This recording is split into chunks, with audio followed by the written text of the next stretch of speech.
தெய்வீக நேயர்கள் அனைவருக்குமே வணக்கம்.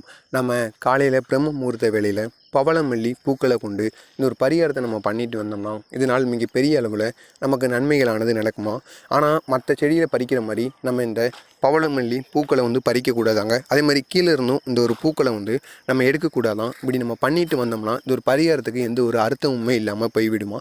எனவே தவறாமல் இந்த ஒரு செயலை மட்டும் நீங்கள் பவளமல்லிக்கு பண்ணிட்டு வாங்க. இதனால் மிகப்பெரிய அளவில் நன்மைகள் நடக்கும். நம்ம நினைத்த காரியம் எதுவாக இருந்தாலும் நம்ம நினைத்தபடியே நடக்குமாங்க.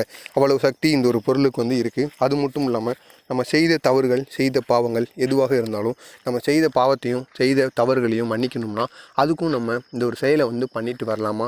இப்படி நீங்களும் இதை பண்ணி பாருங்கள். இதனால் பெரிய அளவில் நன்மைகள் நடக்கும். ஆனால் இந்த பவளமல்லி செடியிலேருந்து நம்ம பூக்களை எடுக்கோம்னா அது பிரம்ம முகூர்த்த வேலையில் தான் எடுக்கணுமாங்க. மற்ற செடி மாதிரி எந்த ஒரு நேரத்துலையும் இந்த பூக்களை பறிக்கக்கூடாதான். அப்படி நமக்கு பறித்தோம்னா நமக்கு தான் தேவையில்லாத பாவங்கள் சேருமா. இது மட்டும் இல்லாமல் இந்த ஒரு செடியை கிருஷ்ணர் இருக்கார்லவா, கிருஷ்ணர் இந்த மரத்துக்கடியில் வீட்டி இருக்காருங்க. அது மட்டும் இல்லாமல் இந்த பவளமல்லி செடியோட வேரில் ஆஞ்சநேயர் இருக்கார் அப்படின்னு ஐதீகமாக சொல்லிட்டு வராங்களாம். அது மட்டும் இல்லாமல் நம்ம காலையில்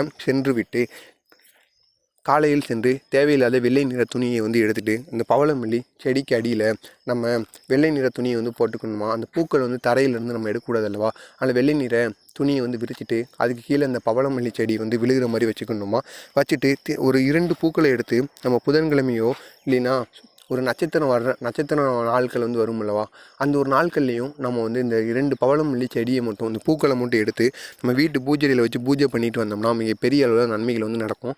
அதே மாதிரி நீங்கள் நிறைய பூக்களை எடுத்துகிட்டு புதன்கிழமை என்று நீங்கள் இதை மாலை போல் கட்டி உங்களுடைய குலதெய்வத்துக்கோ இஷ்ட தெய்வத்துக்கோ இல்லை அருகில் இருக்கக்கூடிய கோவிலுக்கோ நீங்கள் மாலை போல் பண்ணி போட்டிங்கன்னா நீங்கள் நினைத்த காரியம் எதுவாக இருந்தாலும் அது நடக்கும். இருக்கின்ற ஒட்டுமொத்தமான பிரச்சனைகளும் தீரும். அவ்வளவு சக்தி இந்த ஒரு செயலுக்கு இருக்குது.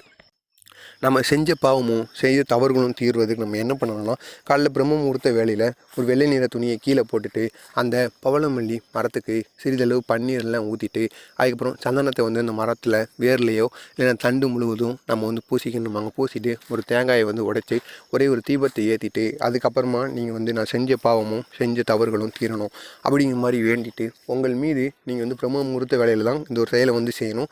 வேறு எந்த ஒரு நேரத்துலையும் இந்த செயலை செய்யக்கூடாது. அப்படி பிரம்ம முகூர்த்த வேலையில் நீங்கள் இந்த பவளமல்லி மரத்துக்கு அடியில் உட்காந்து நீங்கள் பண்ணிக்கிட்டு இருக்கும்போது நீங்கள் பண்ணிக்கிட்டு இருந்தீங்கன்னா கண்டிப்பாக நீங்கள் செஞ்ச பாவமும் செஞ்ச தவறும் தீர்ந்து விட்டது அப்படின்னு கூறுவதற்கு ஒரே ஒரு பவளமல்லி பூ உங்கள் மீது விழும். அப்படி நீங்கள் இந்த பிரம்ம முகூர்த்த வேலையில் பண்ணிக்கிட்டு இருக்கும்போது அந்த பூ உங்கள் மீது விழுந்துருச்சுன்னா நீங்கள் செஞ்ச பாவமும் செஞ்ச தவறும் தீர்ந்துருச்சுன்னு அர்த்தமாங்க. அந்த பூவை கொண்டு போய் பெருமாள் கோவிலுக்கு அருகில் இருக்கக்கூடிய பெருமாள் கோவிலுக்கு கொடுத்து அதை வச்சு நீங்கள் அர்ச்சனையோ பண்ணிட்டு வந்தீங்க அப்படின்னா இதனால் நீங்கள் பெரிய அளவில் நன்மைகள் நடக்குமா. நீங்கள் செஞ்ச பாவங்களும் தீருமா. உங்களுக்கு இருக்கக்கூடிய கர்ம வினைகள் எல்லாமே தீரும். நீங்கள் நினைத்ததும் நடக்கும். எனவே பவளமல்லியை கொண்டு இந்த ஒரு செயலை செய்யுங்க. இதனால் மிக பெரிய அளவில் நன்மைகள் நடக்கும். மறக்காமல் நம்ம சேனலை சப்ஸ்கிரைப் பண்ணி வைத்துக் கொள்ளுங்கள்.